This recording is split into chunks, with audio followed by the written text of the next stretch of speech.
Hey everyone, in this quick tutorial I'm going to show you how to find Bitcoin wallet address on HTX. Before we get into it, make sure to like this video and subscribe to our channel for more crypto related videos. First thing, you need to open your HTX application. Once you have logged into your HTX account, you need to click on assets at the bottom right corner. Once you will be landed on this screen and you need to select deposit option. From this list of currencies, you need to search for Bitcoin BTC in the search bar and simply select Bitcoin. Now you need to choose a network. So simply choose its own Bitcoin BTC network.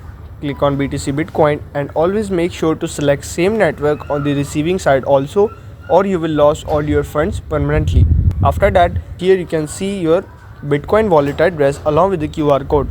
Simply tap copy to copy this address, or you can share this QR code directly. And that's it. Now you know how to find Bitcoin BTC wallet address on HTX.